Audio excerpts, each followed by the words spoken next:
there is a very strange kind of exhaustion. Not the kind that comes from doing too much, but the kind that comes from starting over again and again. At night, you sit alone in the kitchen, your phone still glowing, your coffee already cold, and you promise yourself that tomorrow will be different. Tomorrow you'll wake up early. Tomorrow you'll exercise. Tomorrow you'll procrastinate less, scroll less, stop living as if your life still has endless time to waste. In that moment, the promise feels real.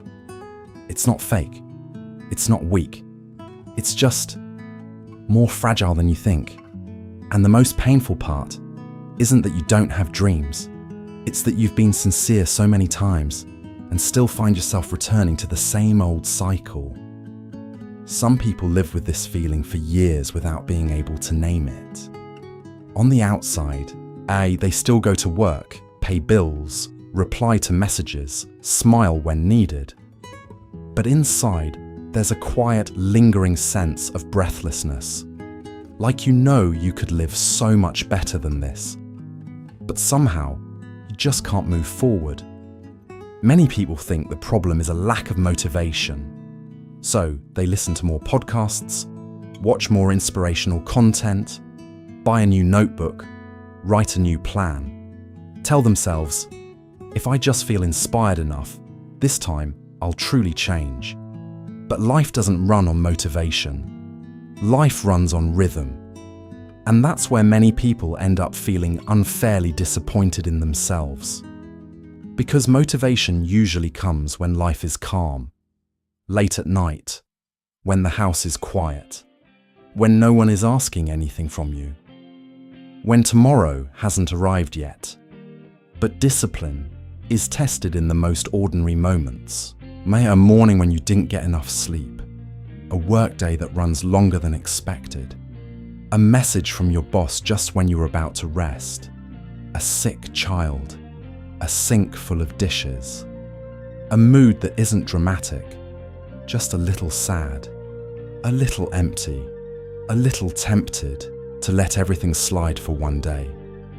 That's where many beautiful plans begin to break. Not because people are weak, but because they've handed too much decision-making power to temporary emotions. There was a man I once knew, in his 40s, working in an ordinary office, dressed simply, speaking softly. He wasn't the kind of person who gave off a sense of spectacular success. He didn't talk about self-development, didn't post motivational quotes, didn't impress anyone. But his life had a kind of stability that was hard to explain. Every morning, he arrived on time. He brought a simple lunchbox. At noon, he walked exactly one loop around the building. After work, he went home. In the evening, he studied a little. On weekends, he took his mother to the supermarket. From the outside, it all looked almost boring. Until one day, in the parking lot, he said something I never forgot. He said there was a time when his life was chaotic. He stayed up late, ate poorly, spent money to cope with emotions, avoided everything he was supposed to face. His health declined. His marriage cracked. His finances slowly drained. Not because of one big disaster, but because of hundreds of small, weak decisions. Then he realized something. The most of his life was being decided by how he felt each day. If he felt like it, he did it. If he was tired, he skipped it. Miss one day, and the whole week was gone. Well, he said it very quietly. I stopped asking myself whether I felt like doing it. That sentence doesn't sound grand, but it's true. And sometimes, truth doesn't need to be loud. Many people think discipline is rigid, cold, like forcing yourself to live against your nature. But not really. At its healthiest, discipline is simply reducing negotiation with what matters. You don't debate every night whether to brush your teeth. You don't ask yourself every morning if you feel motivated to go to work. Some things, once they become part of your rhythm, no longer drain your decision-making energy. The problem is that many people treat the most important parts of their lives based on mood.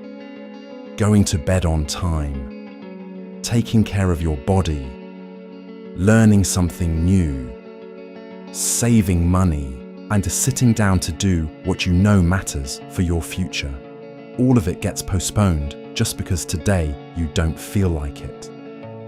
It sounds small, but the cost is not. The biggest cost of lacking discipline isn't unfinished goals. It's the quiet fracture in your trust with yourself. When you promise too much and keep too little, you begin to see yourself differently. It's no longer, "I haven't done it yet." It becomes, "Maybe I'm just the kind of person who can't do it." That's the dangerous part. Because when a bad habit lasts long enough, it's no longer just behavior. It becomes identity.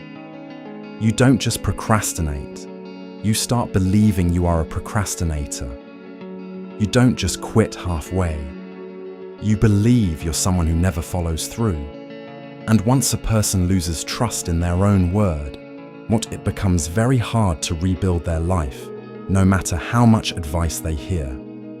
But the good news is that trust can be repaired, not through a dramatic transformation, not through a new burst of excitement, but through small things, so small that almost no one notices. Going to bed 20 minutes earlier, putting your phone away from the bed, walking 10 minutes after dinner, reading 5 pages of a book, sitting at your desk on time, even if you only work for 15 minutes that day. It sounds too small to change a life. But in reality, small things are what survive difficult days. People don't usually fail because their goals are too small. They fail because their goals are too dramatic, too perfect, too ideal, too far from real life. A sustainable life isn't built on extraordinary days. It's built on very ordinary days. When you still do what needs to be done with a very ordinary state of mind, no applause, no explosion of emotion, no moment of, "From today, I become a different person," just someone who slowly stops betraying their own future. That's why some changes take a long time to become visible. From the outside, nothing seems different, but inside, something extremely important has returned. Trust. You begin to trust that when you say you will do something, you will do it. Not perfectly, not always excellently, but consistently. And that consistency is what carries a person very far. Not everyone who moves fast goes far. Some people rise quickly, then disappear from their own path. But those who truly change often change very quietly. On a dark, early morning, they wake up without needing a grand reason.